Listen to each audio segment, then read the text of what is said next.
Hello my friends on Twitch, hello my friends on YouTube. Welcome back to the channel. My name is Daniel. Today we are doing some end of the year maintenance. Christmas is over and today's printer, we're doing some maintenance on the X1 Carbon. I have been using this printer for over a year now and we're gonna do some cleaning. We'll lubricate the lead screws.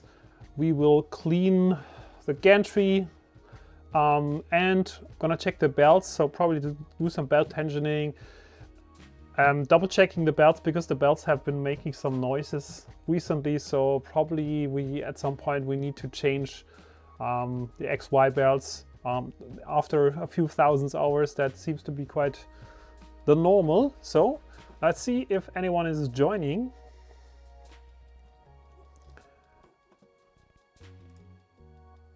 So everyone who's coming to the stream, welcome back to the day after Christmas vacations. Christmas holidays are over, so we can do some 3D printing and we can do some maintenance to this printer.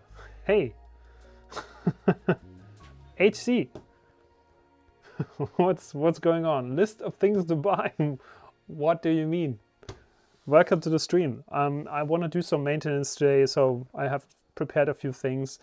We're gonna go through to the basics of cleaning this printer and lubricating everything, cleaning the X gantry, which is the carbon rods. So we have to use alcohol, and yeah, we're gonna remove all the dust from the inside, remove all the plastic little things that are probably flying around in this printer, and then we're gonna check the belts, see what is happening for maintenance. Yeah. I think the most important thing for the X1 Carbon for maintenance, lubrication. I'm using Liquimoly long life grease. There's probably other options out there, but basically what you need for lubricating the lead screws is some long life grease.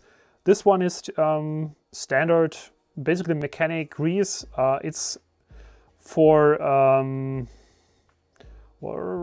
any like homokinetic, all kinds of kinetic drives and excellent, highly used, all kinds of applications for all kinds of highly used mechanical parts, rods, threads, bearings, yeah, all kinds of stuff. So this is a standard grease for mechanical parts. So there's nothing really special. For the other linear bearings, I'm using some grease that was coming with my Prusa, but I think it's basically the same stuff. The difference only that this one seems to be, I think it's blue. Yeah, so it has a bluish color, or a very dark color, and this one is more or less transparent. So that's what you need. Alcohol, so isopropanol alcohol is good for cleaning. I actually got this from my first tries of printing with resin. So there you also need a lot of isopropanol alcohol for cleaning the parts. That's what I have here. That's for the carbon rods. So we're gonna wipe them off with isopropanol alcohol. And then we're also going to clean the windows here, so the glass panels, and then do some belt checking, because recently this printer created some noises in some of the corners. I think the belts are wearing off over time, so after a few thousand hours of using this printer, it's maybe time to change the XY belts. We're gonna check. I don't know if we have enough time to swap the belts. I have a replacement kit if we have to. I have a XY belt replacement kit from Bambu Lab, just in case we need to do that. So nothing much more. Yeah, some paper towels, power or air pressured spray. So this is just pressured air. There is an alternative if you don't want to buy air in cans. You can also use an electric blower fan. Yeah. So this is Also pretty capable, but very loud, obviously. So for you cleaning out all of the corners and stuff you can't reach. Then we have, of course, we have a vacuum cleaner, a little oversized, but that's what I have here.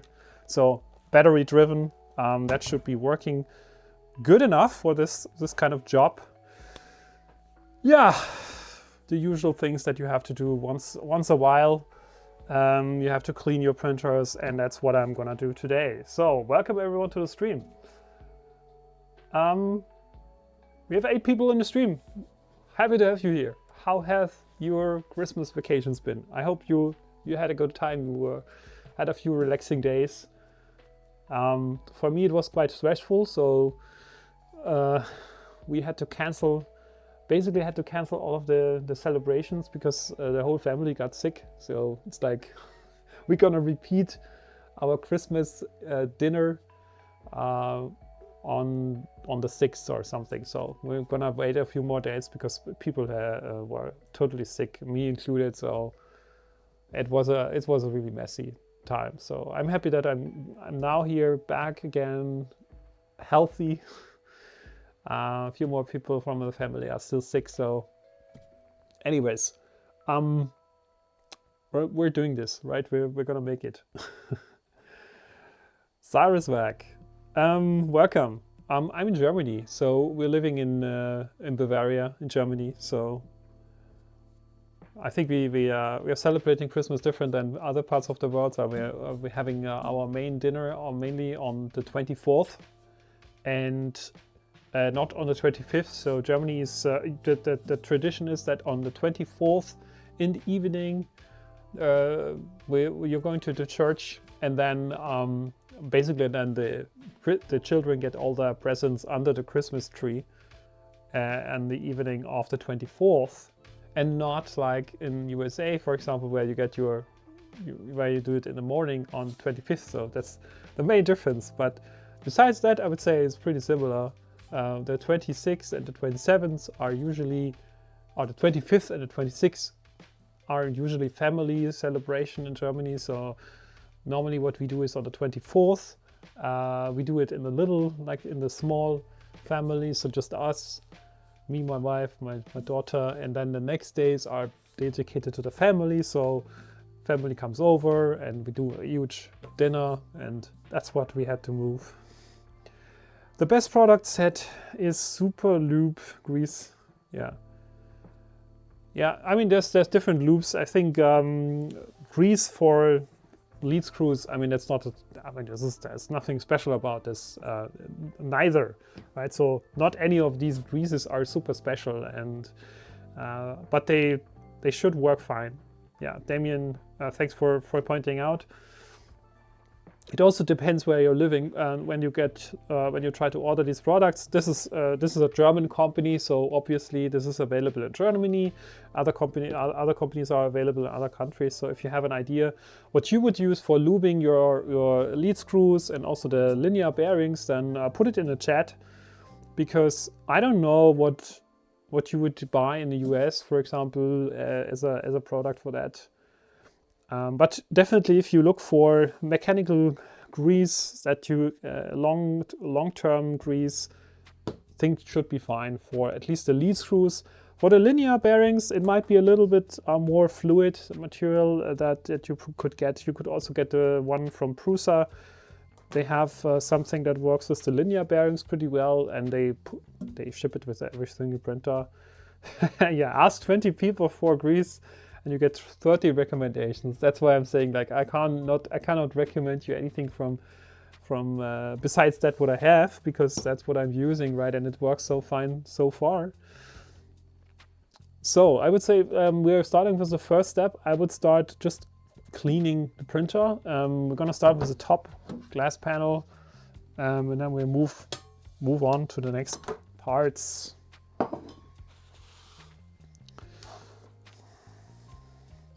I'm especially curious about how much dirt is actually on the panels, because I have been printing quite a lot of ABS and ASA recently, and I have no idea. It seems to be that especially ABS and ASA are kind of evaporating dirt quite a lot, and you should see it on the glass panels at some point. You're gonna see some kind of, yeah, coating, dirt, and that's not only the glass panels where this is collecting up, but it's also on the mechanical parts. So from time to time, if you do a lot of ABS, ASA printing, then you should start having kind of a maintenance schedule. The printer reminds you about that from time to time to clean your, especially the axis, the carbon rods. And there's also a video from Bambu Lab online how to do that. Basically, it's just using some alcohol and a paper towel, right? A towel that doesn't dissolve. I mean, you can also use some old cloth, but it shouldn't. It should basically not lose any fabric. So. Otherwise, you would basically add a lot more dust into your printer. So make sure if you use some kind of textile cloth that it is, yeah, it's not too old. Yeah, this side here, actually, if you look at this, that's starting to look quite dirty, right? And that's probably mostly from the ABS printing. So there's quite a lot of dust on this side. It looks really dirty. Completely different than the outside.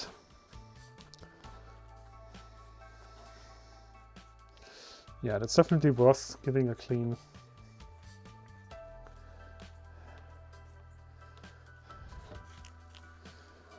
So,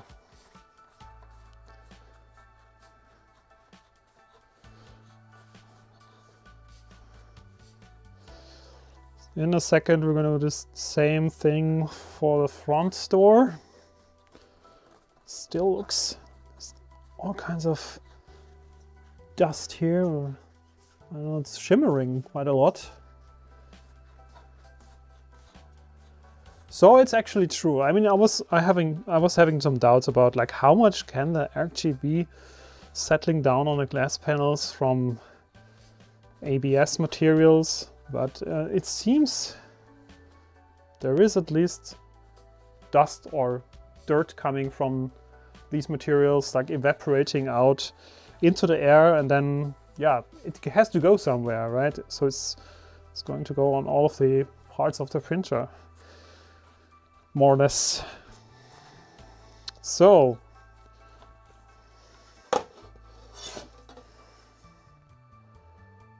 yeah. I think that's good enough for the top panel. Put it away for a second. Gonna do the same for the front door. So move this. Okay. How's everyone doing? Need to buy maintenance stuff from Bambu. Well, you could certainly do that.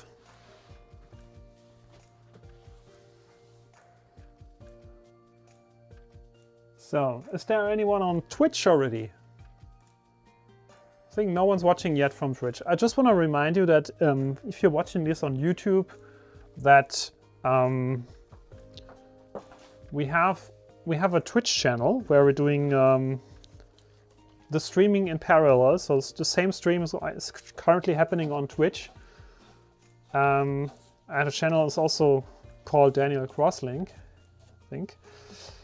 The thing is, I decided that on Twitch, we're gonna have some kind of loyalty points that you can earn. So the longer you watch on Twitch, the more of these loyalty points you can earn. And my plan is to use these loyalty points, and like if you are used to watching gaming channels on Twitch, that's that they use this mechanism also. So that means the longer you're watching, the more of these points you earn, and Then if we do a giveaway, we can basically have you entering your points into the giveaway. So you can give as many points as you want. You can basically donate to the giveaway. You can, of course, decide how many, and then you're basically getting higher chances to win something. Because this year is not going to be a giveaway, but in the first quarter of 2024, we're going to start with our first giveaway on Twitch. And this looks rather dirty as well. Let me show it. It's getting even worse. Front door, inside. I haven't been cleaning this printer for quite a while now, so it's time. So and then in the first quarter of 2024, we're going to give away a brand new printer that already has seen some upgrades. I'm going to tell you more in the upcoming streams. So yeah, that's what we're going to do in the first quarter. Having the first giveaway on Twitch, and there's going to be more in a couple of months. So every single quarter, I'm going to do a pretty huge giveaway on Twitch. And yeah, the longer you watch on Twitch, the higher the chances are. But you have to spend your nozzles, as we call it. So it's definitely worth checking out the Twitch channel and maybe starting to watch the stream from Twitch instead of YouTube. But that's up to you how you want to do this in the future. The only way to earn the nozzle points is definitely on Twitch. Let me check out. You can also have the Nightbot sending you some notifications every once in a while.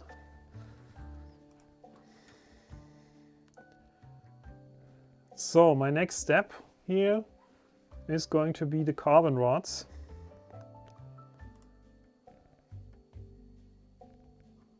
Just gonna set up something in my Nightbot account. So let's do a timer. Let's add a 15-minute Twitch reminder.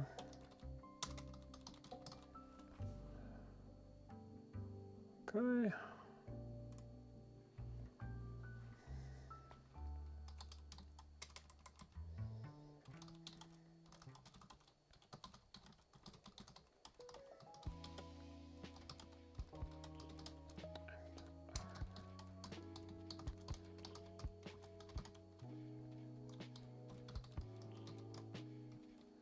So I'm just setting up a little notification for all of you on YouTube so that you get a notification how you can join the Twitch channel, because I don't want to post this link every single time here manually.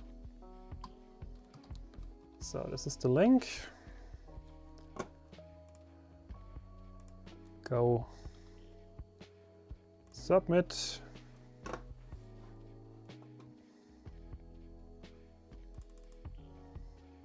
Okay, so let's do this. Go. Does it work? Yes.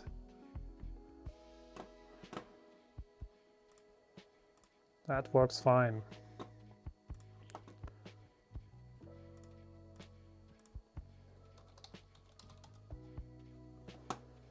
Okay.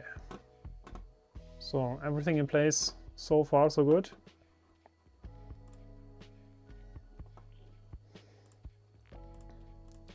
I'm not going to remind you all the time. So the way that you can join giveaways is going over to Twitch, watch the stream from Twitch, use your nozzles on giveaways. I'm going to talk about it more in the future. Just telling you that I appreciate you coming from YouTube or Twitch nevertheless, but it's definitely the social channel for any kind of interaction or engagement with me, and also giveaways, is going to be Twitch in the future. So just letting you know, because this is, I tested it on YouTube and it really doesn't work that well. So that's why I'm also now streaming in parallel to Twitch, so that anyone has a chance to use that as well. Okay, so the carbon rods. Let's have a look from the top. Carbon rods. Here we go. So, by the way, you can move around the print head without any, you don't have to fear to break anything in the printer. These are the carbon rods here. So there's one on the top and one on the bottom. Now, how can you clean them with alcohol? My preferred method is take an old sock, preferably one that is still in good shape, so it doesn't lose any fabric, right? We don't want to add more dust to the printer than we are removing. So make sure you have or use some longer piece of cloth. Basically, socks are pretty good, actually. And then we're gonna add some alcohol to it, just in the middle section here. So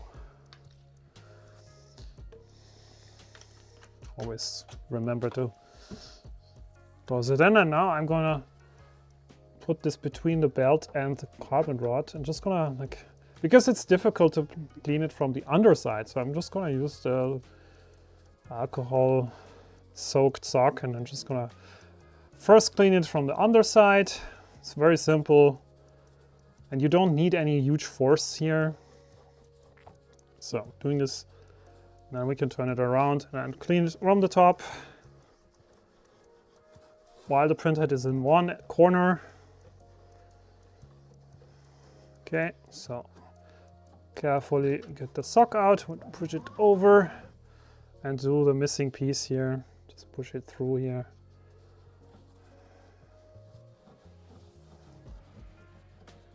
Hey, Oscar, welcome. I'm just doing some maintenance today on the X1 Carbon, just some cleaning.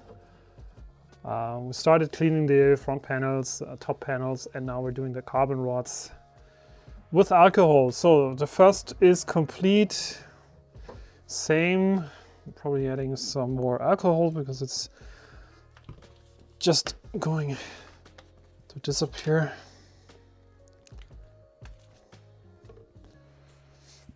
I see, yeah, Oscar, I saw that Nero has added some custom firmware to this printer. Quite an interesting experiment, honestly. The question that I had immediately when I saw that, I mean, this is super interesting. First of all, that this is doable at all. So reminds me of the early iPhone days when I started to root my iPhones because I wanted a custom custom software on the iPhone that wasn't available on in the App Store. And then I started to figure out how to root the iPhone, and then there was this ongoing battle between Apple and the rootkit developers, or the root tool developers, to fight. Apple started to fight against those people by adding more and more barriers to actually unlocking the iPhone, and then the next generation of iPhone had different kind of problems. So they found out again how to get it rooted. And then the next generation, or no new software or firmware, and then your root software doesn't work anymore, and then you had to wait until I think what was the phone tool, or how was it called? So they had to figure out for a new firmware version again how to root it, and it was an ongoing back and forth between these two groups, basically the Apple and the others. Ah, my goodness. So I'm not sure if this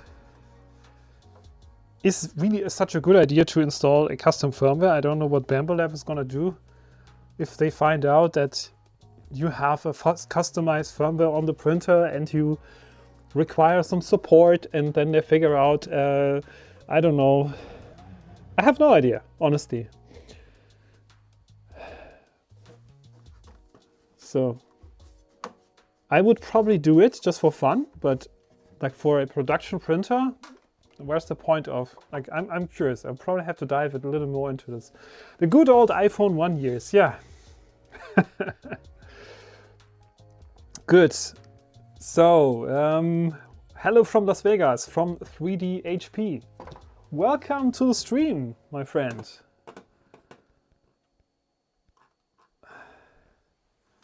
Welcome to the stream. Awesome. So we have basically cleaned now the carbon rods.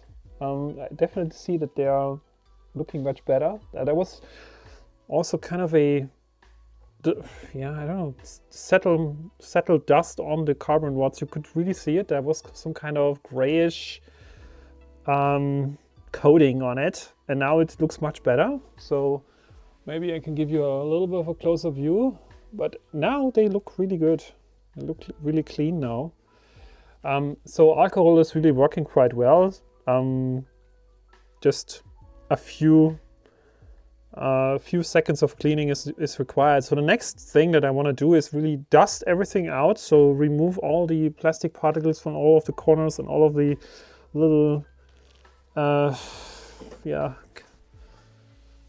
corners and holes, and there's so many little plastic pieces flying around in this printer. With you printing like me, like thousands of hours now with this printer for over, I think, 13, 14 months now. This is actually a pre-production unit.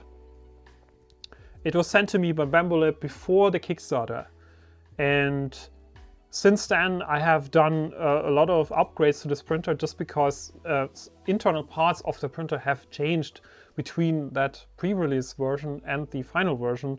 So I have complete new hot end electronics, because the previous one, the cables didn't fit anymore. Like if I wanted to change out something, and they like sent me a replacement part, so I got it on the web shop, and then later figured out that, for example, the hot end block wasn't fitting into the PCB of the tool head, and so I was like, what's going on? And they told me, yeah, we have changed that. We have changed all of the boards, and all of the plugs is not different now.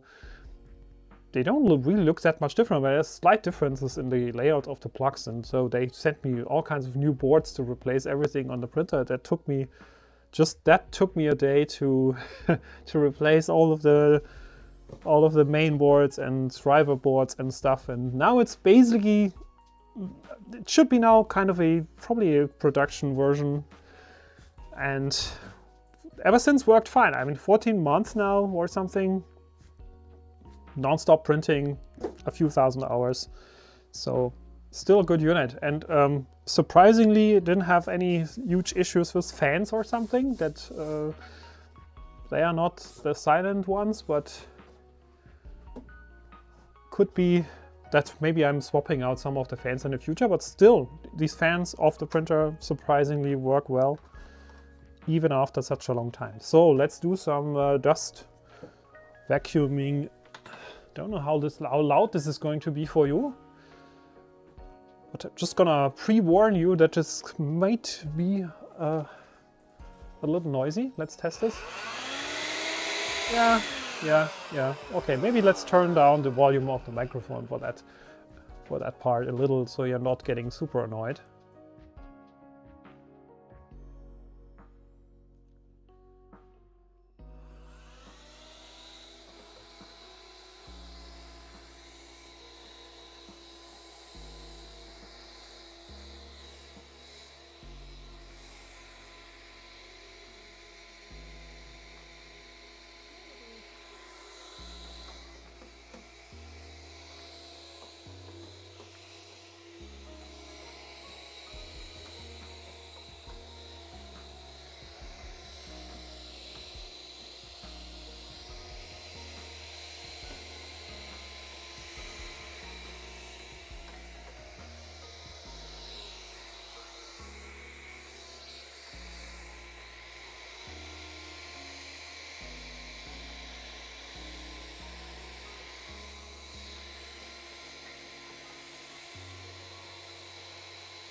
Okay.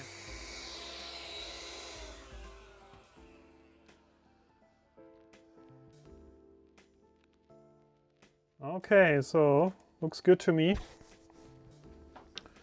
So you want to make sure that you reach all of these little corners here, all of the little cavities that are in this printer. There's so many little hidden places where plastic pieces can settle down. And believe me, printing with this printer, since it's printing that fast, there's always all kind of little pieces flying around in this printer. At some point, you have to do this. The vacuuming doesn't hurt. So we did clean the panels, carbon rods, and now dusting is done. One last thing that you can do is to clean the print surface with some I would say dishwashing soap could work or should work. Don't use hand soap. What I usually do, I take the dishwashing soap and then use a little brush, put one drip of the soap on the surface here, and then warm water. Use the brush to brush off the print surface under in the kitchen sink, and then just use water to clean it up and then remove all of the soap. Don't use the hand washing soap, because the hand washing soap has some more. It's actually added some fat, or there is some grease in the hand washing soap that's supposed to be good for your hands, but it's not good for the print surface, because that's going to make it less sticky. So just keep that in mind if you're looking for some soap to do this. Yeah, fluid soap, basically fluid dishwashing soap is what I'm using. But I did that just the other day, so we don't have to do it today. Last thing that I want to double check is the belts, because recently, as I told you, I had some we're starting hard here on Twitch. At least here, let me double check the streaming speed. For me it looks good, but I'm double checking if we have any problems. Gonna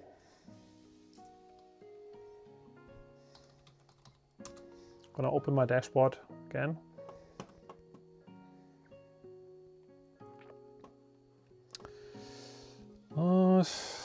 Bitrate is... Maybe the bitrate is actually a little too high for Twitch. Maybe let me bring it down a tiny bit. Yeah, Twitch is known to have some... basically have some issues with the bitrates higher than 5000. Let me bring it down a tiny bit. Let's see if that helps.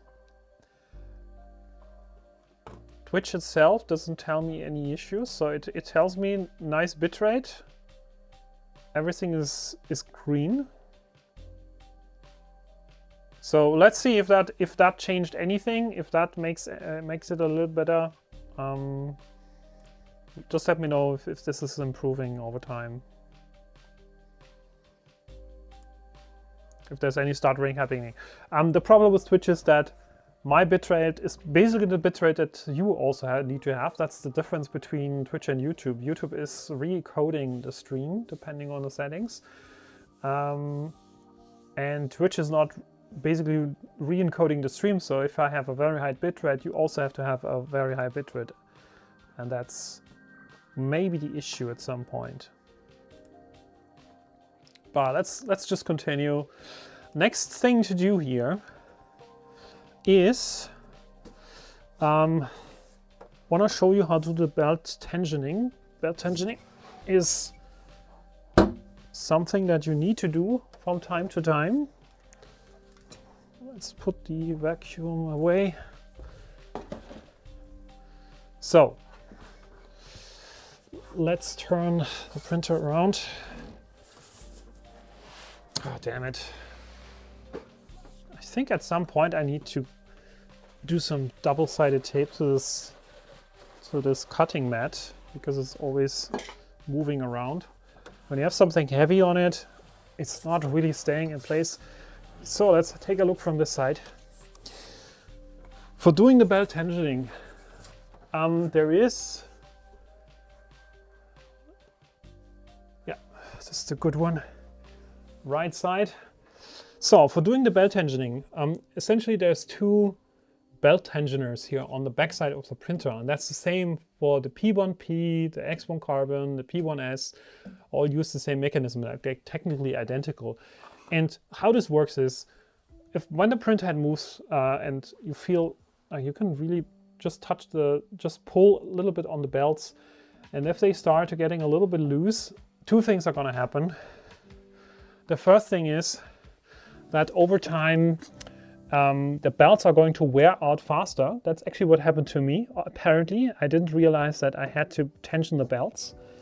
And so I now have, at least on, I think it's the upper belt, I definitely can see that the upper belt is getting a little bit thinner, right? So it's the height of the belt has reduced over time, and I could hear that it's scratching somewhere in the frame. Once I did the belt tensioning, that noise disappeared. So it was definitely belt tensioning not correctly done, or belt had loosened up over time.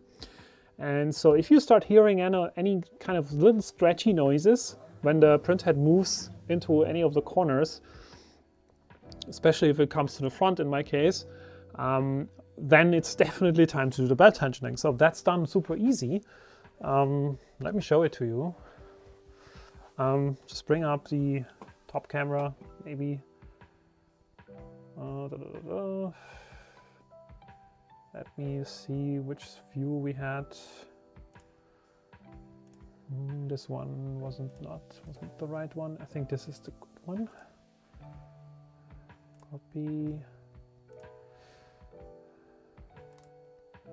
Paste. This could work.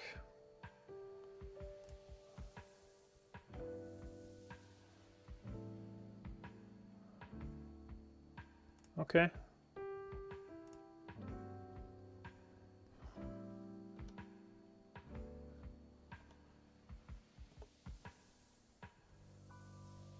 Okay, this seems to be working. So you can see what's happening here. Okay, so the first thing to do the belt tensioning is to loosen these 4 little screws here, not completely removing them. That's super important. Don't remove them. Just take a screwdriver and you can feel, okay, it's loose now. It's coming loose. It's not coming out completely, but you can move these little brackets here, these metal brackets. So just untightening them. So that's fine. And the only thing that you have to do now is to move the print head manually around into all of the corners. Not taking off the front. Just move it into all of the corners, move it around. Doesn't really matter. Diagonal works as well. Yeah, that was the noise. Still, the belts aren't in the best condition in my case, so I probably have to replace them very soon. Yeah, it's a little scratchy noise for me. Anyways, you move the print head to all of the corners and then check the belt tensioning. Just touching them. They are pretty good. And now we can retighten one of the screws, and that's it. Basically, nothing more to do. Because it's self-tensioning system should be doing all of the work. Now, anyways, for me, the belt have scratched at some point. Here it's hard to see, but maybe I can bring it a little bit closer. Let me try to show it to you. So maybe you can see it, maybe not. I'm not 100% sure if you can see that. but if I move the print head, you see there is a little white, yeah, this side of the belt is a little brighter. What this is actually is it's wearing off, so there's little fabric visible here. And you can also see when I move this, it's moving up and down a bit. See that? Right? And I think that's the problem that I had. And now it's definitely, this side of the belt is still, or this part of the belt is still in good shape, so it's pretty wide. And this one is definitely thinner, and it's also moving up and down quite a bit. And I have to probably do some disassembling of the panels here, the back panel and also the side panels, to check if there's anything wrong with this printer now, if there's anything wrong and that's causing the bear to wear down faster. So maybe you can also check this on your printer, because if I go to the other side, the strange thing is on the right side, there's a, like this is the lower belt, and on the right hand side, it is also moving without any issues, but it's definitely not moving up and down. So you see the belt is always staying on top. Or in this case, it's not moving like in this direction, so moving up and down. But on the other side here, on the left side, it's moving up and down, depending on me moving the print head around. So when I move it to this corner, there's definitely a bigger gap here. I move it here, there's definitely a bigger gap here. So that's definitely not okay, in my opinion. I think this is something that we need to check.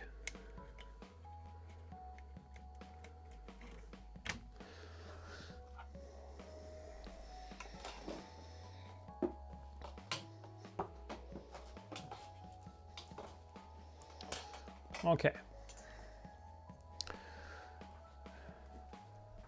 Fair enough. No, camera is having some focus troubles. Good. You see, this is my problem. Aha. Okay. The stream is getting better. That's good. Good to hear.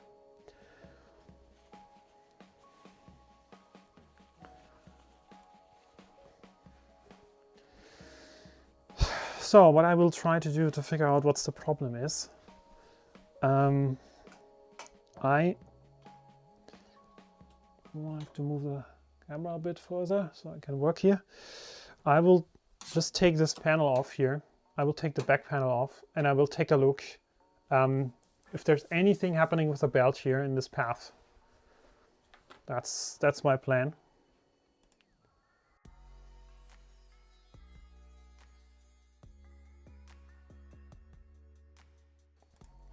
So let's remove the AMS hub as a first step.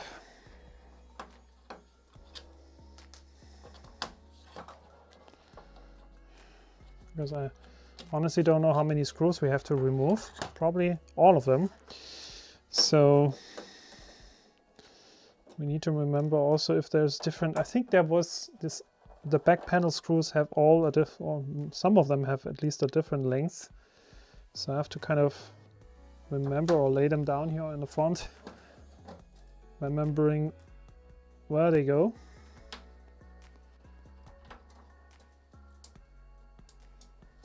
Oh, what's going on? Actually, it seems that I forgot. Last time I had disassembled this, I forgot one of the screws here. Not 100% sure. Let's see. And I can also remember that I had to remove the PTFE tube here, because that is, yeah, we probably have to take it out, because otherwise we cannot really remove the back panel.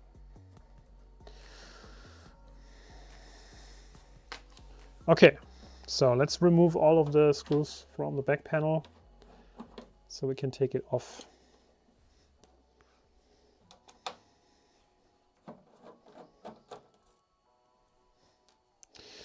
In that case, it's really good to have a magnetized screwdriver.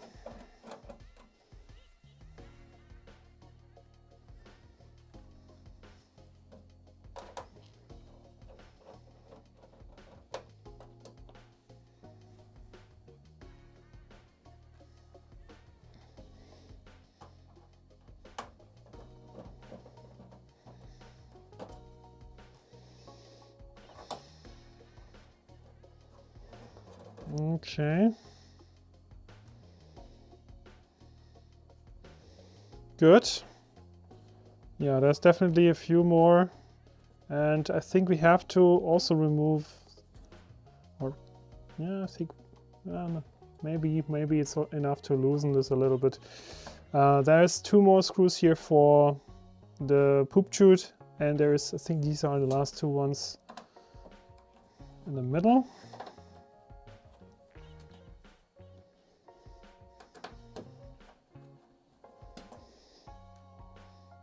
The poop chute is a little finicky because later on we have to make sure that we also catch it to get it back connected with the back plate. Good. I remember the difficult part here was to get around, to get the back panel off from this belt tensioner plates. So I'm not sure if that's actually required to loosen these screws. I think not, because this is actually not moving, but it's still very tight behind. There's a little metal, yeah, L-shaped part that's grabbing behind those belt tensioner, yeah, metal pieces here. So that's just holding the plate in place, and that you have to work around that, maybe with a very tiny screwdriver, and then pull it out a little bit. That's actually the harder part.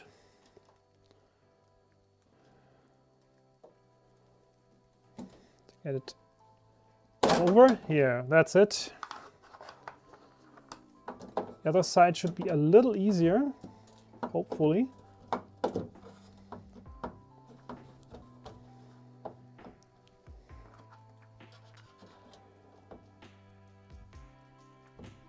Well, maybe not so easy. Yeah, I remember this was a little more difficult than I was hoping. Maybe maybe it helps to loosen the side panel a little bit so we can move it. It's difficult. Here we go. So, don't want to bend it too much.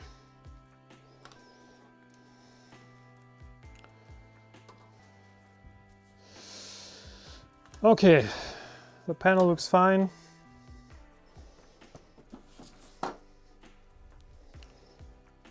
So, lots of dust also here. Let me move my pile of screws a little bit, so we remember which one was going where, just in case. Okay, probably a little cleanup couldn't hurt. There's also lots of plastic piling up here behind the panel, so let's do a quick clean. Here's my vacuum.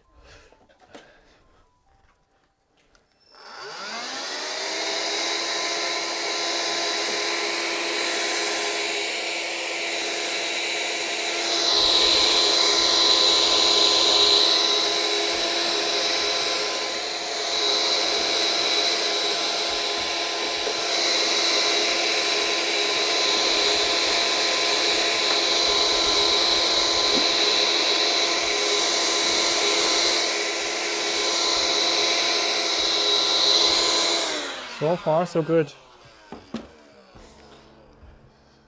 Sorry for the annoying noise. So we can now check what's going on with the belt path. And from my point of view,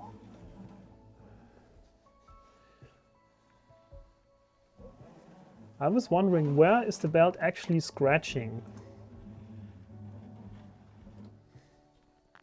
Because the scratching is definitely happening here on the underside or the lower side of the upper belt. This part here is definitely wearing a little bit. It's also the belt is also a little thinner, and But where the scratching is happening is definitely not so obvious for me.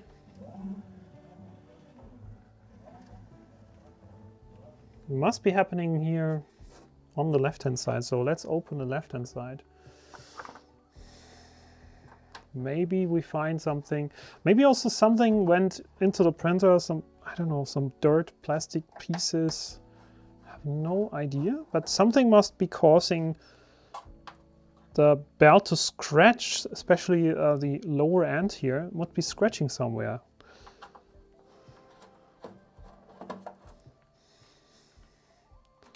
So let's remove the, I think that's actually the right hand side panel. If you look. Oh, let's see. That's also the question always, like, where are the additional screws holding this thing? Are there any? Didn't double check that, honestly. I think it should be only the 4. Not 100% sure though.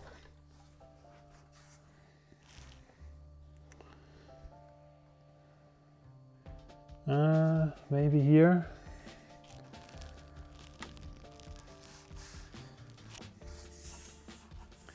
Yeah, I guess there's also one here on the top. Inside.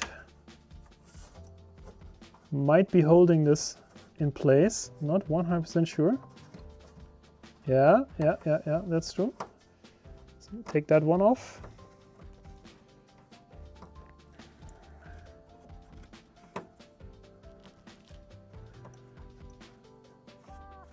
But maybe that's not even necessary. I'm just looking through here. Let's try to move the belt again.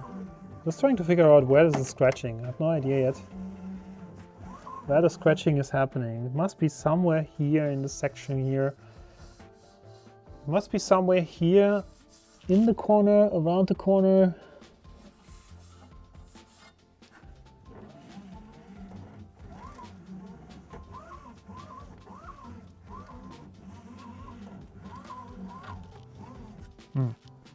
It's definitely not happening here on the inside. There's nothing in the path, so that looks good. Must be really either here at the motor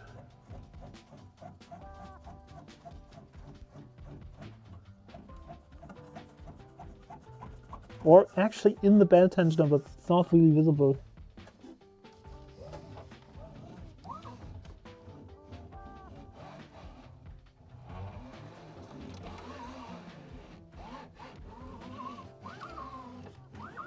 Still, the belt is, for my taste, it's moving too much up and down.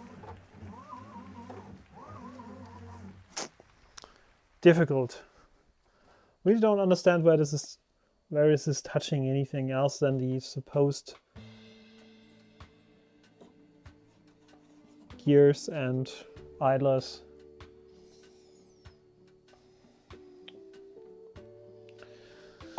Probably have to take it off to see if there's anything.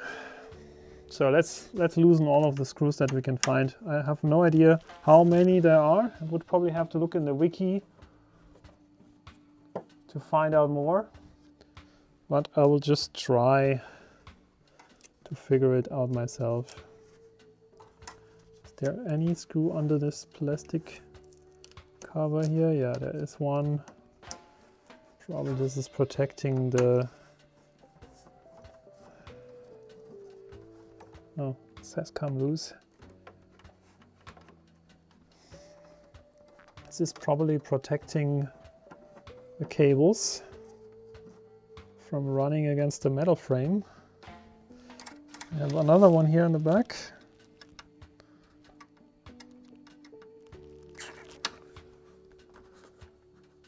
How are you doing, guys?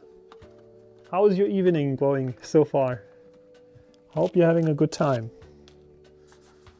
While I'm trying to figure out how to open this side panel.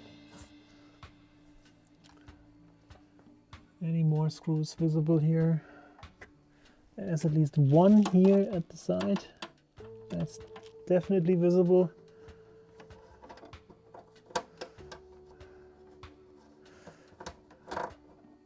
I hope there's not 20 more screws holding the side panel in place. I don't know why. It should be, but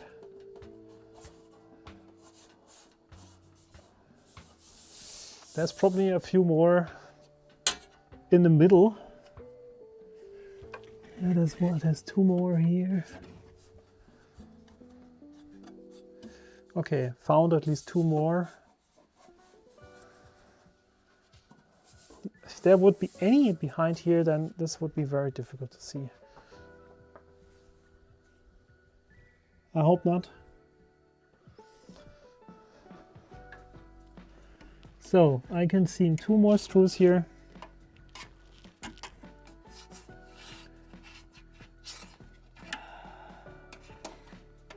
So they made this a little difficult, honestly, to reach, but yeah, it's good.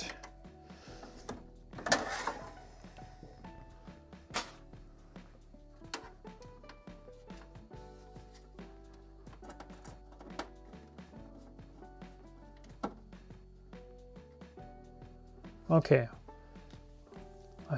so another one holding this plate.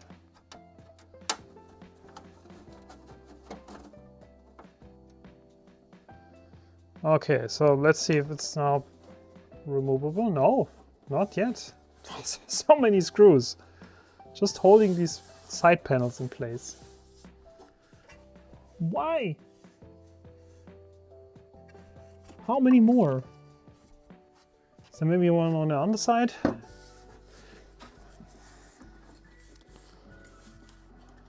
No, I don't think so.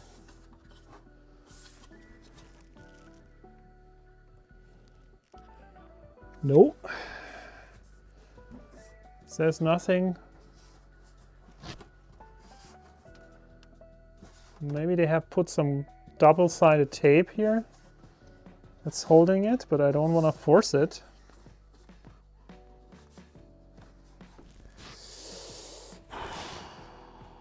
My goodness.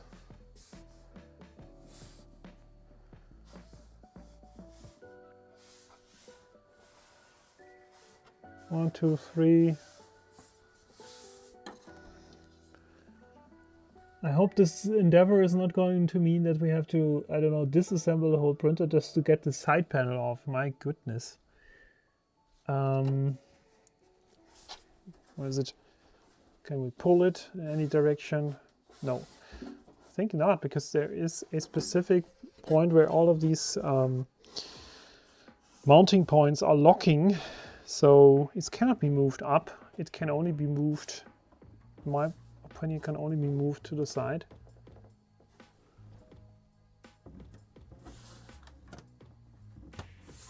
It's definitely loose, but not really moving.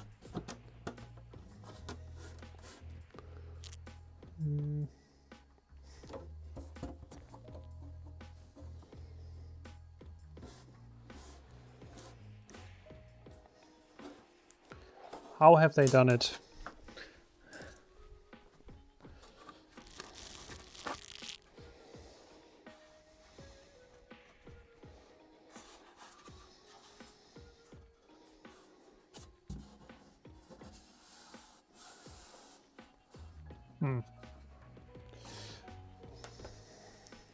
So visually I can't see anything anymore that's holding this. There's a little gap here, I can look down, but I don't see any additional mounting points. But still holding very strong. So it might be that there is some hidden screws somewhere behind some of the other covers that I can simply not see. That would be very unfortunate, because then it would mean we would have to take off so many more things that I don't really want to do that. But for changing the belts, we have to remove the side panel. So what I'm gonna do, let me check the wiki page quickly if I can find anything. It cannot be so hard.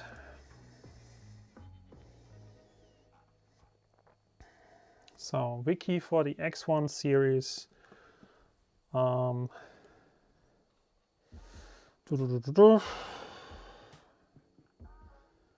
Let's see.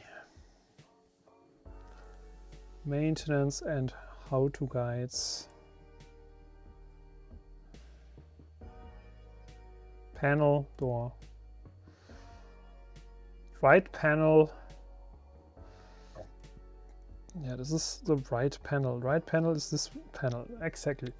So, how many screws are there? Remove the front pillar screws.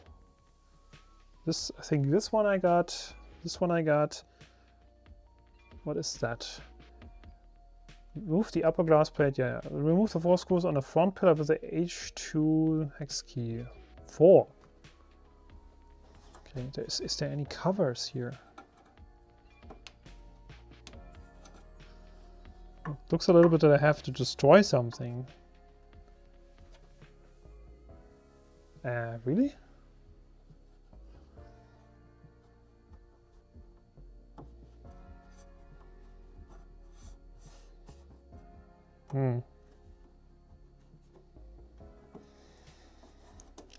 Okay, I see where this is going. There's a cover here, a little, and there is additional screw hidden under this little cover. That's nasty. Okay. Okay. Found it. Found it. Okay.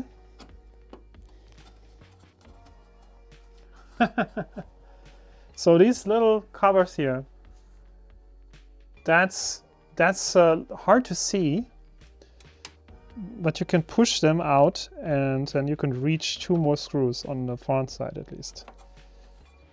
Difficult.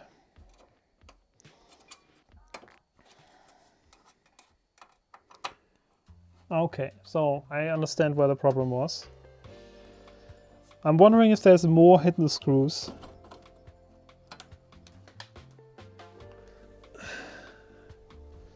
Okay, so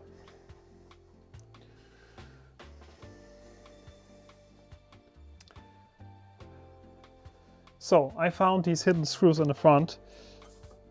Now the panel is getting a little, yeah, it's moving more at least.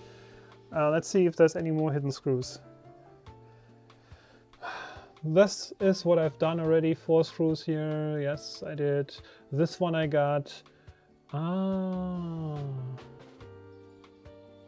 Put the printer on its side with the right side panel facing up and remove the 2 screws.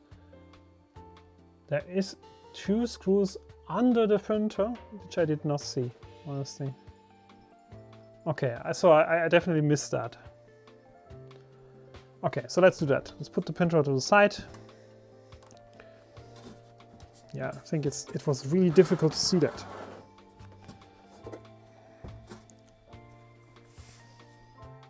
Okay, there's 2 screws here, hidden right here, one here and one there. That should be everything now, hopefully.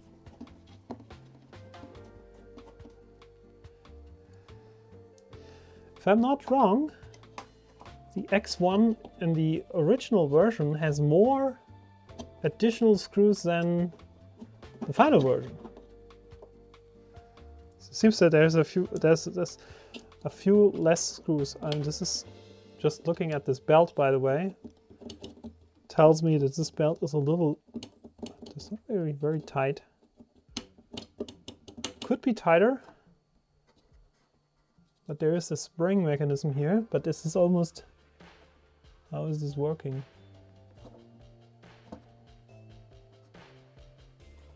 Maybe it's good, maybe it's fine. So, can we take the panel off now? No? Oh my goodness. Why not? They have definitely removed some of the screws from the final version. I definitely have more screws here than it's in the manual. In the manual it says how many? 2, 3, yeah, 4 in the front. I have 4 in the back. And there's in the manual there's only 1 screw at the side, which is, in my case, there's at least 2 or 3 more. And then at the bottom, the 2, okay, that's correct, but I definitely have a few more mounting points in this version of the printer, definitely. Here is definitely something that I can't see. Wow, that's gonna be challenging. That's gonna be challenging.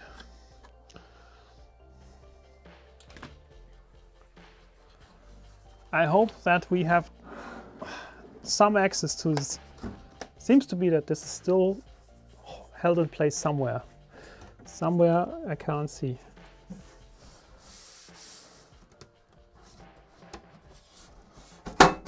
Because here it's moving.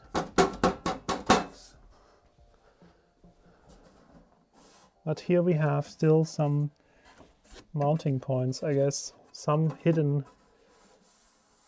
screws that they probably removed from the final version because they probably were super hard to reach. And I don't know.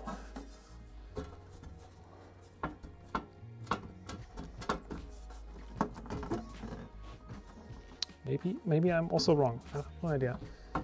Still don't really believe that this is coming off. Should we just force it? I don't know. Is it movable in any direction now?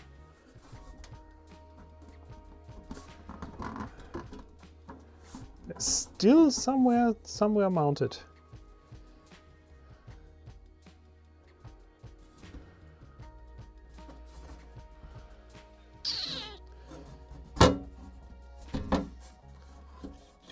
It's impossible.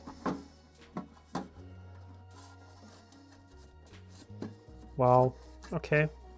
Really unfortunate.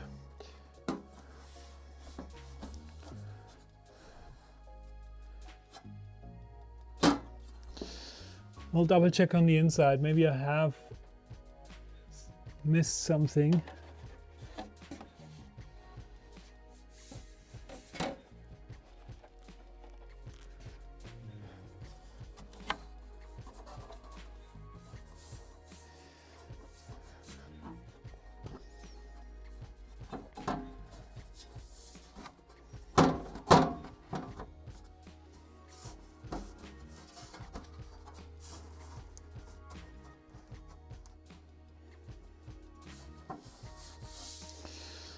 Okay, so I don't want to force this.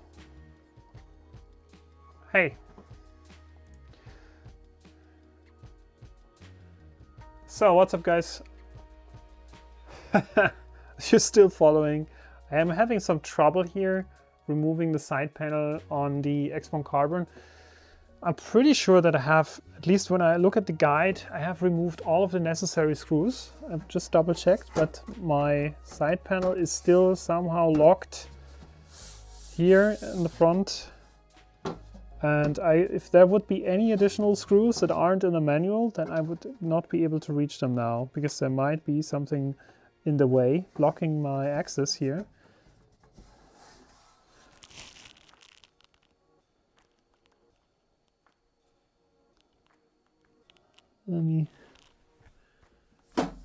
Might have an idea why this is.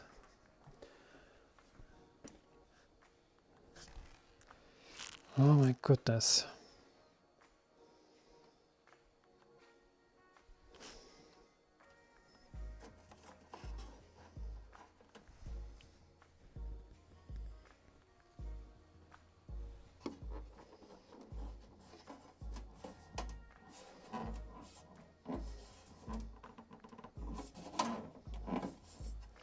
Might be right underneath this part here.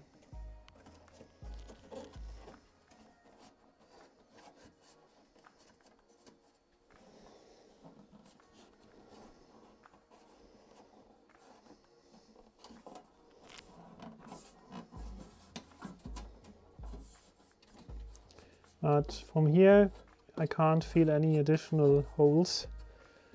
So there's nothing. Wow, I think I found one. Is this the last one, maybe? I need some light. Maybe I'm lucky here, and this is the last one. Again, I'm pretty convinced that this was not. It's not in the final version of the printer. This is definitely not screws that are there. Maybe they figured they don't need them, and less screws are actually enough. So let's figure out if this helps. Okay. Well,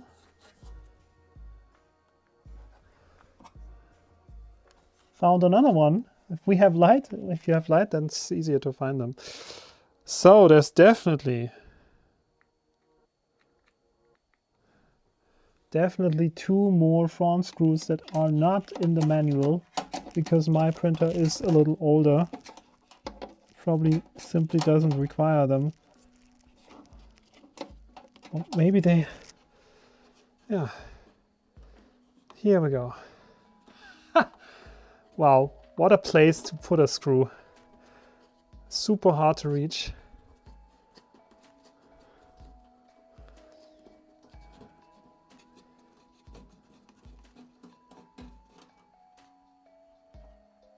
Got it.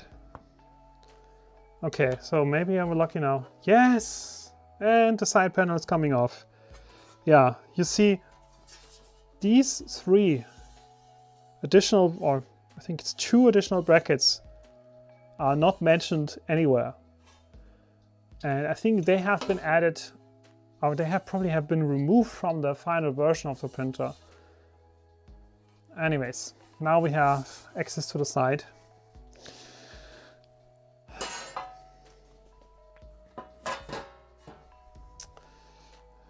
How it starts looking like a P1P. So, is there, like, coming back to my original problem, where is the scratching of my belt happening actually?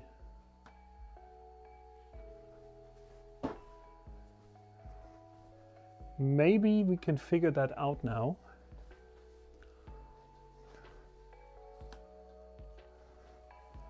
Because I was wondering,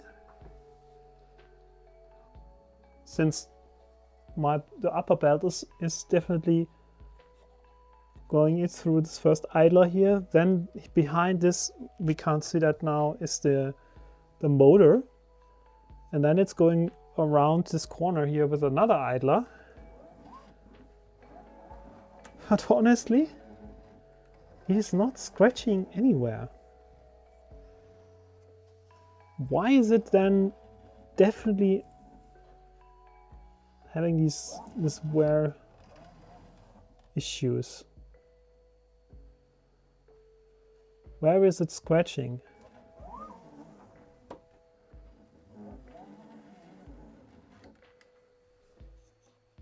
And I can't see anything that's touching the belt from the underside, especially because that's the side where it's wearing off. Nothing really visible. So, I don't know.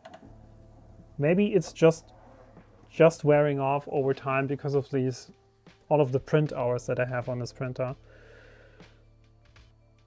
That might be the answer, and that might also mean that we have to replace it anyways. So it means that taking off the panels was the right thing to do. I'm not gonna put them back on because I will have to go and replace the belts.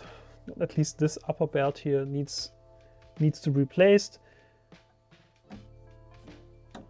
Maybe when we take off the second panel, we will find something that is touching the belt here in the path, but it might be somewhere here. But honestly, for me, it's completely invisible.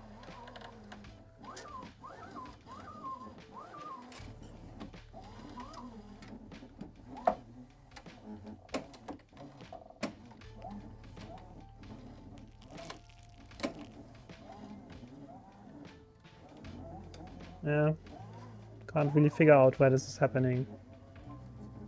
Nothing really visible to me.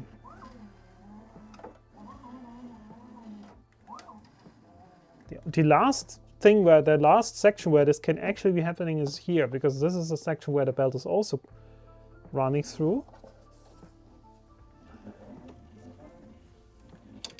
But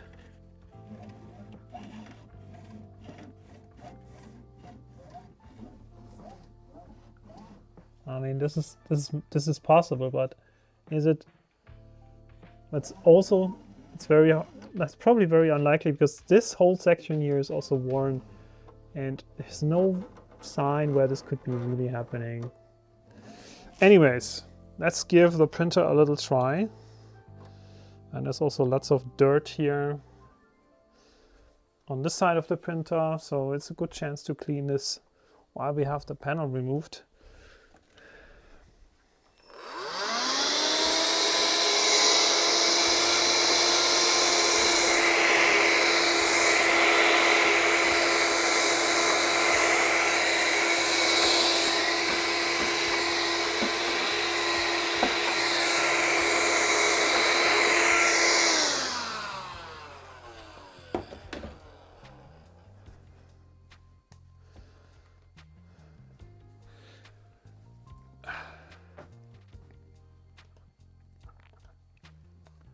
So much work.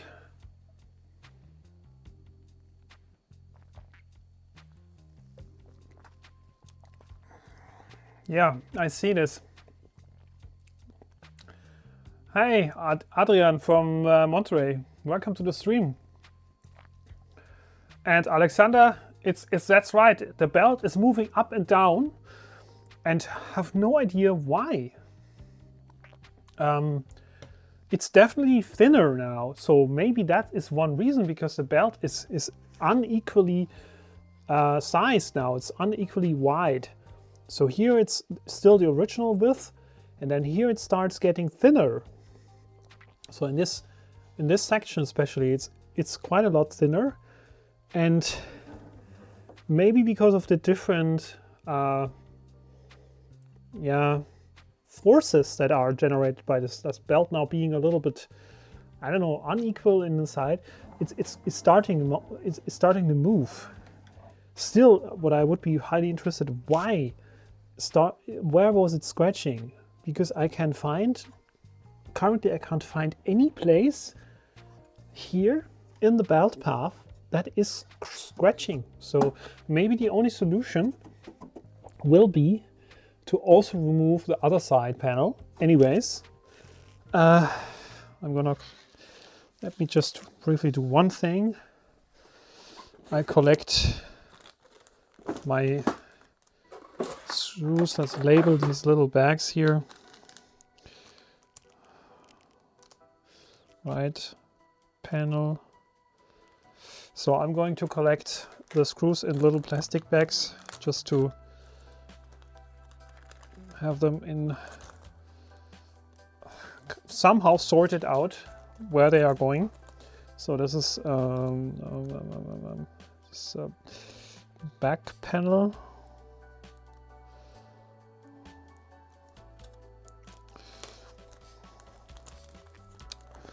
Anyways, I'm not afraid of using the wrong screws in the wrong place, because they have different... a few of them are shorter, some of them are longer, but there's a manual that tells you which screw is going in which hole, so that's not a problem. Just want to have all of them in one bag for the back panel. Yeah. So, yeah, let's take off the left-hand side panel as well.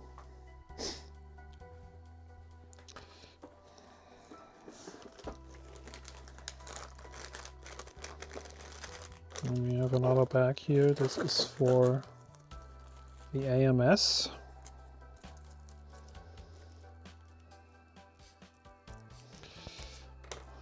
Up.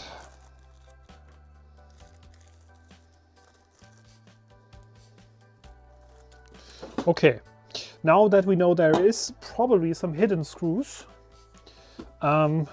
maybe it's going to be a little easier. Maybe not. Let's see how many hidden mounting points we find. Start with the 4 screws on the back and then work forward to the front. Maybe we are more lucky here. So it's probably also the same ones here on the left hand side and this frame part. Not sure. At least I can see 2 here on the inside.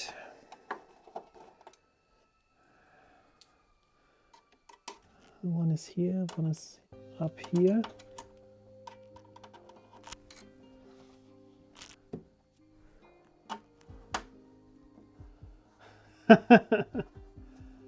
Hi, Carmen. How are you doing? On some machines the belt tensioner is not straight. Good call out. Maybe that is the reason.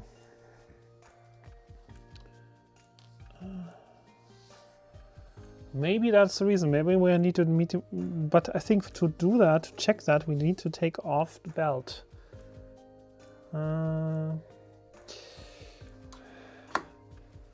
Probably we have to take out this electronics panel here, which is an electronics cover. Oh, that's the whole main board. So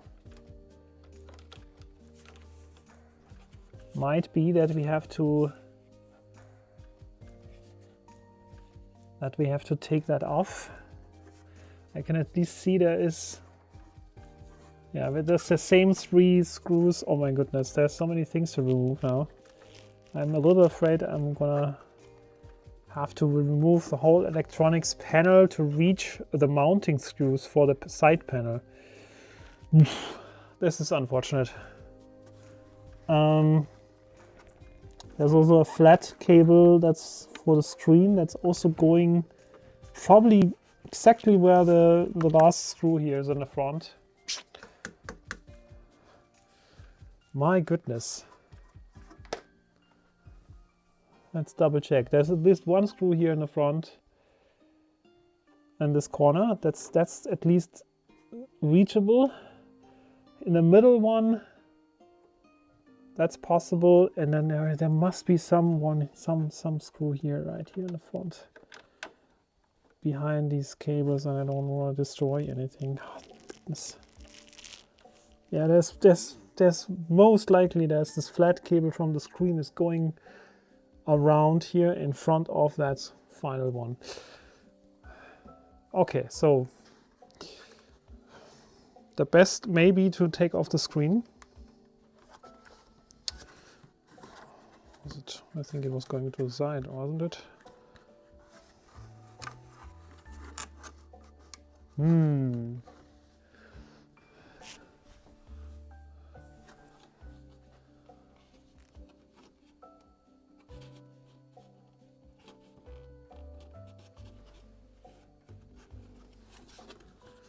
Clipped in place somehow.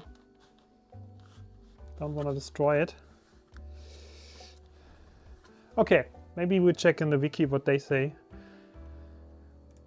Replacing the left panel. There's definitely less screws here, yeah.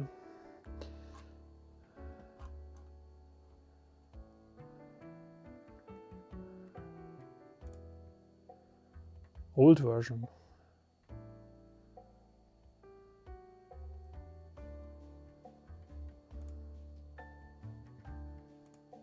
Right panel.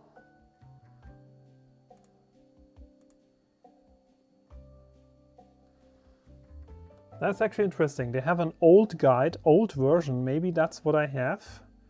Oh, exactly. Thank you. Move the right panel. Move. Okay, I did. Bambu Lab is actually pretty good in keeping track of old and new versions. So they have definitely a newer version that has less mounting points. So how many screws? Glass front door. We need to remove the glass front door. Really? Oh my goodness. Is that really true? We have to remove the glass door to get access to the side panel. My friends, is this really necessary? Okay.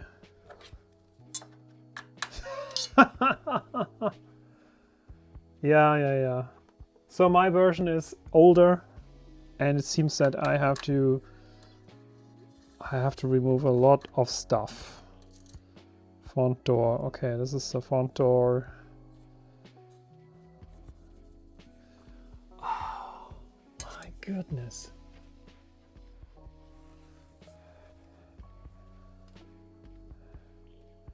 Remove the upper glass cover plate and then refer to steps 1 to 3. Okay, we need a new guide. How to replace the door, how to remove the door.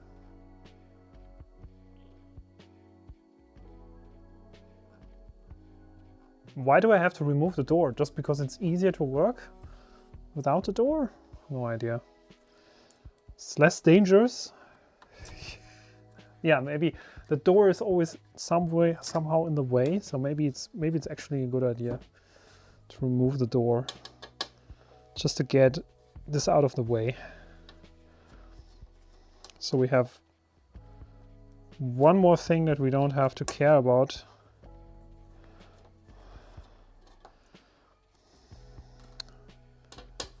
Okay, so let's do this.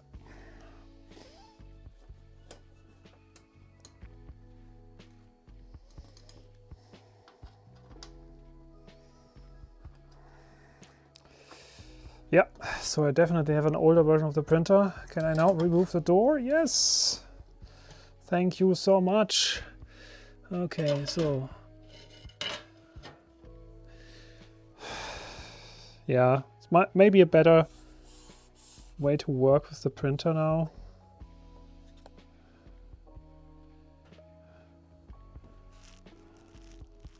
Still, I'm afraid that I have to remove probably a lot more parts. So we replace the door, remove the door, remove the auxiliary part cooling fan. Okay, so this is the next step here. Remove the fan.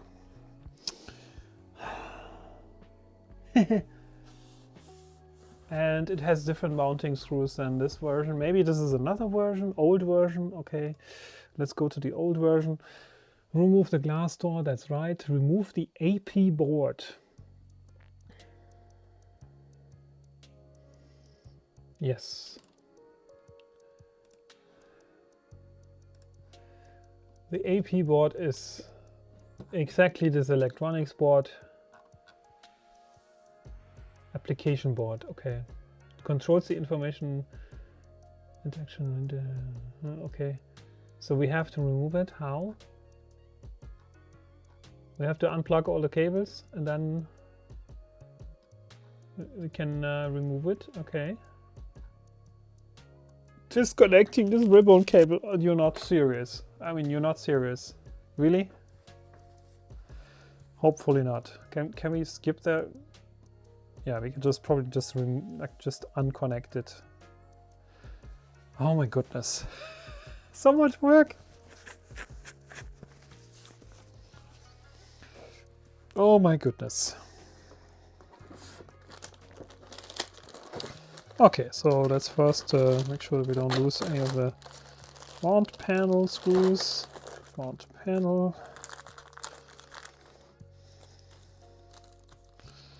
Front door. Okay.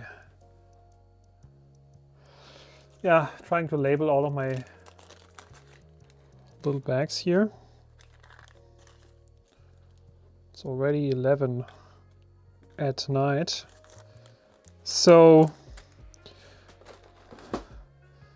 I told you, we're probably not gonna make it today completely. I'm just trying to figure out the problem. What is causing my printer to destroy my upper upper belt here. So what I will do here at the top, I will remove the plugs. There's another USB plug here. A few more cables. Let's just disconnect them. One cable, second one.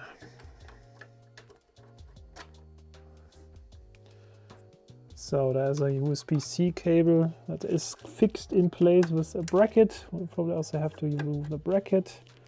So we can replace, or we can disconnect the cable. Oh, I'm not losing the screw here. Come on. Come here, my friend. So now, can we disconnect the cable? Yes. So we can disconnect everything. Now we can remove the panel.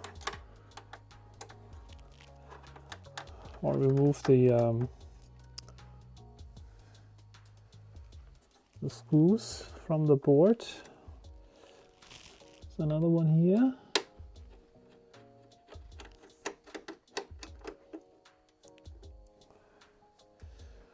So we're currently trying to get the board from the side, just trying to move it out of the way. There's another screw here. Oh, good. My goodness.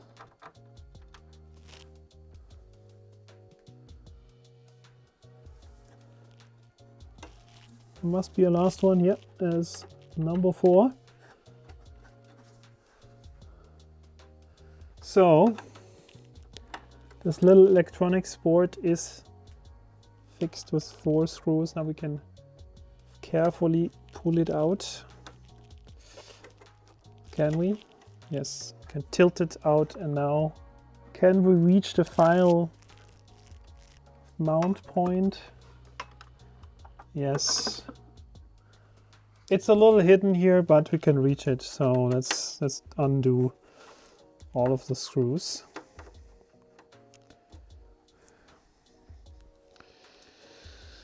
Whoa. That's a lot of work. Just remove a few screws for a panel.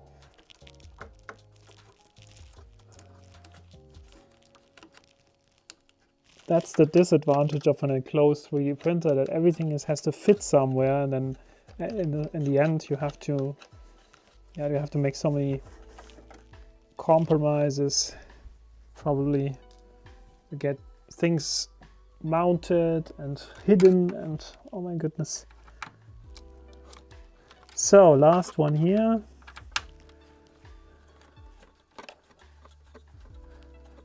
It's not the last one, it's just another one. Side panel. Okay, so that is done. We have removed the AP board. We have removed the screws behind these little covers here. And remove the auxiliary part cooling fan.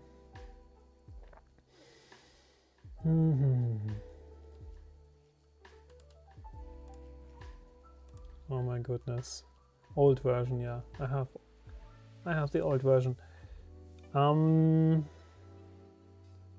Yes, just unlock the back cover. Yes, I did that. Removing rear cover. Yes, we've done that. Disconnecting the auxiliary part cooling fan cable. Okay, old version.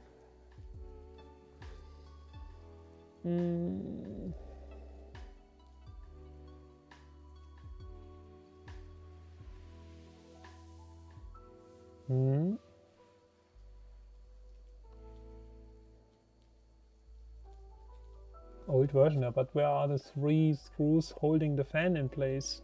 There's just a... there's no screws for this old version. Okay. So let's find the connector port. Let's find that port.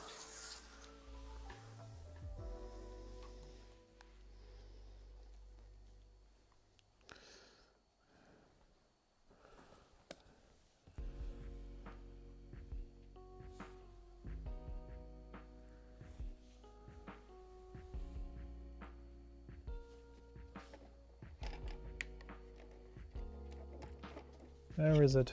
Which one was it?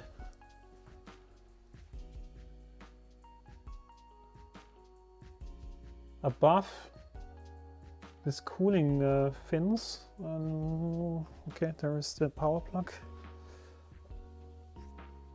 Yeah, this must be the second one actually. Or we were tiny space here. Very tiny everything here.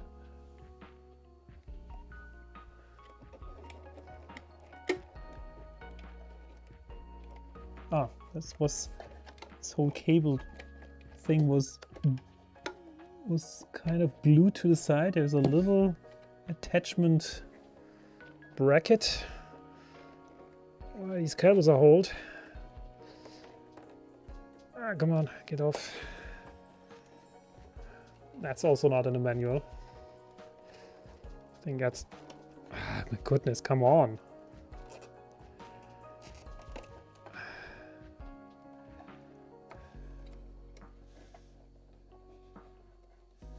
I think that's meant to be holding the cables away from this. There's a tiny fan here, and probably this bracket is meant to hold them away, which is good, but yeah. So can we now unplug? Yes, yes, we can unplug, but I have my doubts. This is a very thick thing. Is it really the right one?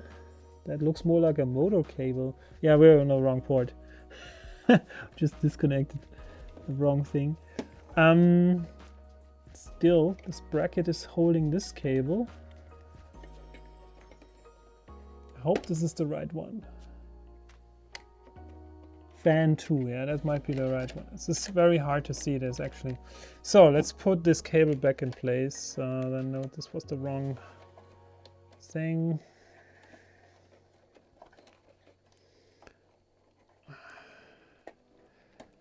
Okay, unfiddle the cable.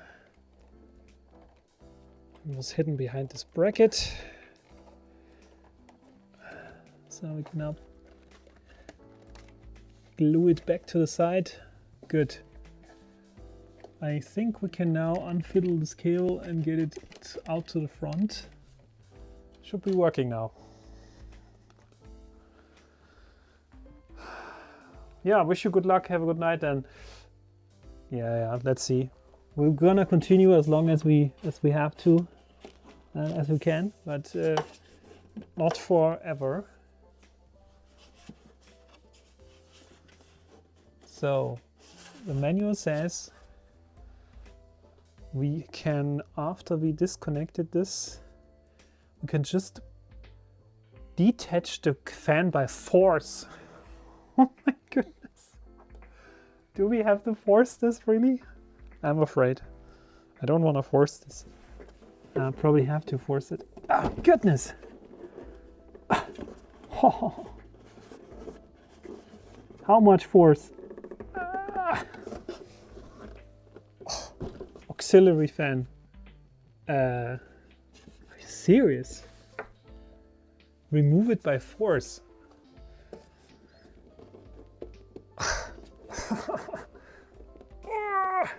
Too much force for my taste.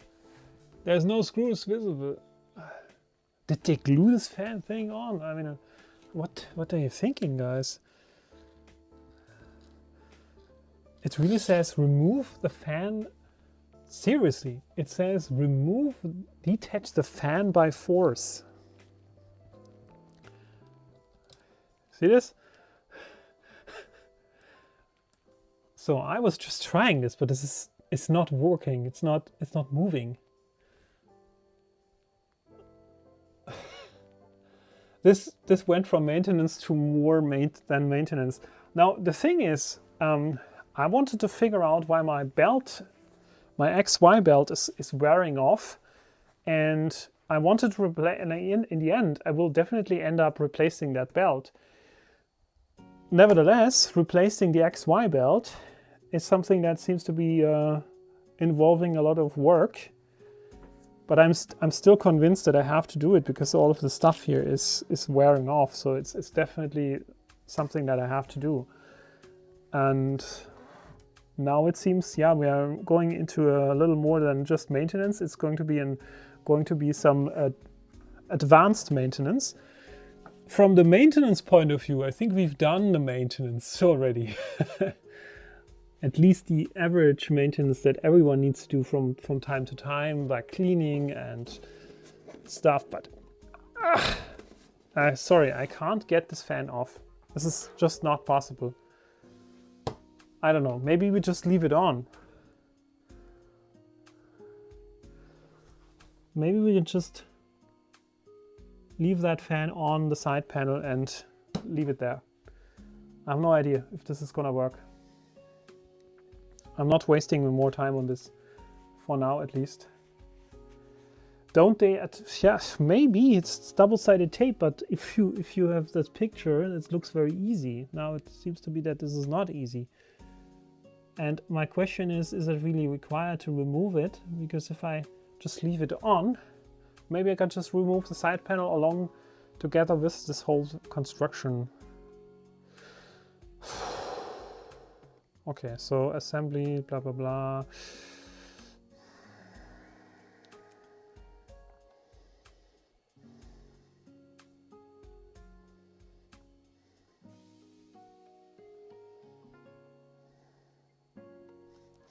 Okay, so I have found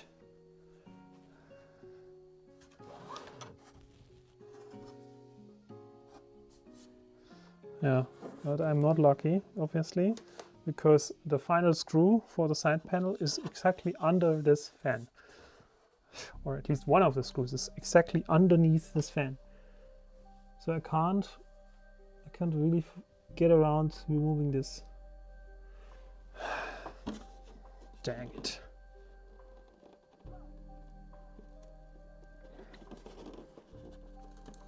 Okay, it's moving.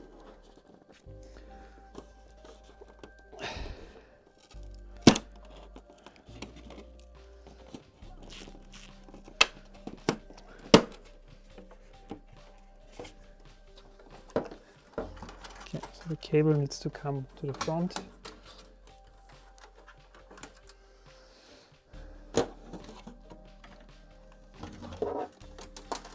Okay, so the fan is coming off. You're definitely right. It's glued on by double-sided tape. The thing is, I have to get some replacement tape if I want to take it back. Well, maybe it's still gonna work. Still adhesive enough, but that is unfortunate. I think in the newer versions they have, instead of using this double-sided tape, they have used screws to fix the fan in place. Let's see. So far so good. Yeah, there's exactly one screw underneath the fan that's holding the panel.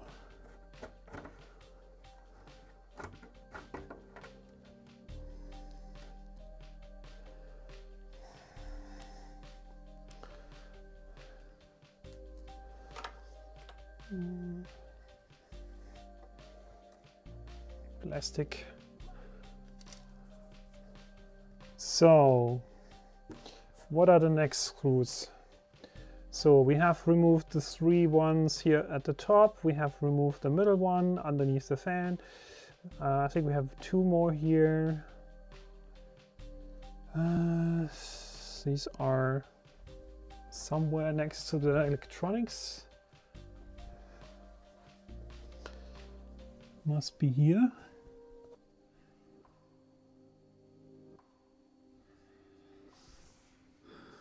Yeah, I can see one here. Wow, this is super difficult to reach.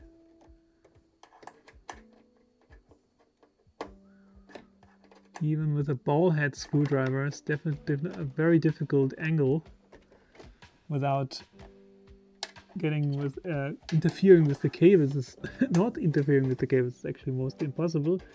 So let's see if we can get the screw off.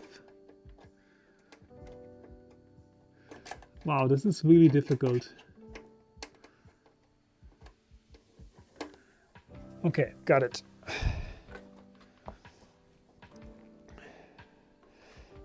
most likely we're never going to be putting these screws back on, honestly. I don't see a point why. In the newer version of the printer, these don't even exist. So probably just gonna skip these very difficult ones. Okay, we have another one here. Maybe this one could be done later when we reassemble everything. But so the panel is coming loose. Slowly, we're getting there. So this is the next step.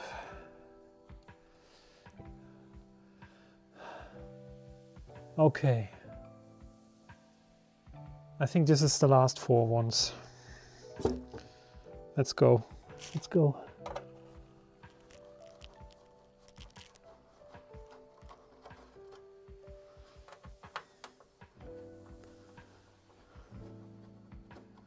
Good. Yeah, once you know where everything is, it looks easy, but some pieces were a little difficult. We have the final ones on the bottom are missing, and I think do we have to remove this electronics thing? No. Hope not. Let's see. Let's just put this printer to the side. There's still dirt falling out of the printer. That's a good sign. So 2 more screws here at the bottom. My goodness. So much work just for getting a look at the belt. Are we lucky now? Yes. Okay.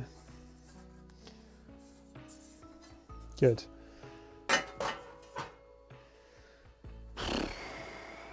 My goodness.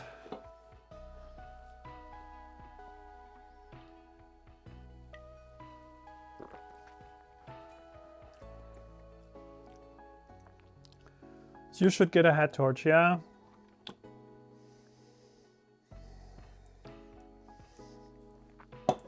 I mean, I'm also quite happy with my little mobile light here. But head torch, maybe head torch combined with magnification glasses would even be better for me.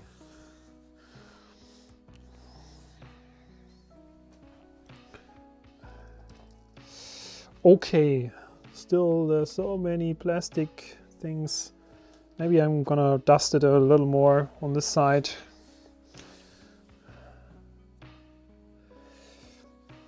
Okay, so now we're getting there. The printer is now free from all sides. Good thing now is I have a realistic chance to replace the XY belt in one of the next steps. We're not going to do this today, but the thing that I wanted to figure out now is really, is there anything in the belt path that is going to scratch on my upper belt here? But it seems not. I mean, we didn't do this work just for fun, because since this belt is already getting destroyed, or it was already kind of destroyed here, I have to replace it anyway. So I had to do all of this anyways. So the question now is the belt ranger somewhat not straight? Is it running, like, is it causing the problem by being misaligned? I don't know. That is a very good question. Or is it now in a state where I have to replace it first and to get rid of the problem anyways? I think the fact that the belt is now already thinner here, that this is not really, we cannot really save it from moving up and down. It's probably the cause is really the belt isn't equally sized anymore. But anyways, that's it so far, I guess, for my maintenance my maintenance adventure. I think now we can, like, I can really go and dust everything out, clean every little corner of this printer. There is still plastic pieces falling out from, like, once you lay it on the side, there is more stuff falling out here. So there's, like, over the few thousand hours this printer has been running, yeah, this has been piling up on the inside. Can't also be so good over time. So if a lot of this plastic crap is going into these little corners, and or maybe even in the belt path, it's probably not the best.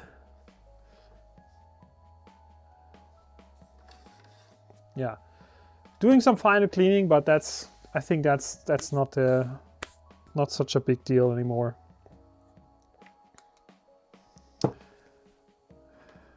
So, how's everyone doing?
I'm sorry, audio just stopped. Audio should be back now.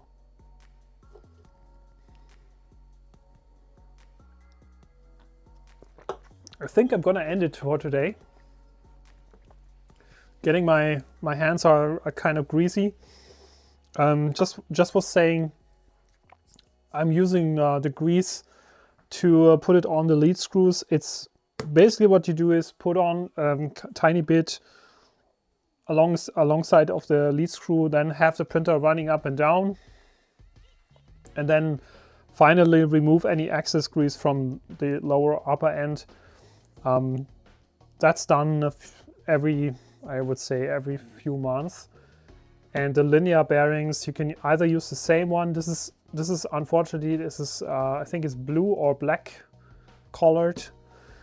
And for the linear bearings, I'm using the Prusa grease, which is technically the same. It doesn't look as dirty. And then have them running up and down as well. And that's enough. And then, like, if you have any excess grease piling up in any of the corners, just use some clean paper towel, remove that stuff. There shouldn't be so much. Yeah, I mean, it's probably not the ideal if you have the grease going all over the place. So I would clean it afterwards a little bit. Of course, not removing it from the linear bearings, but just getting, making sure that this is not going on the belt, especially if you do this for the y-axis. And don't grease the x-axis, because the x-axis is really just a carbon rod and it cannot be greased. So don't try that. Don't put anything on the carbon rods. This is not working.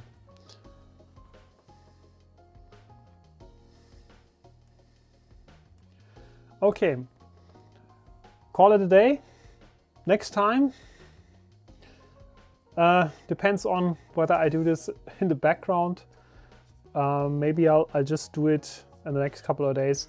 I'm going to clean the printer a little bit more and figure out what I have to do to replace the belts.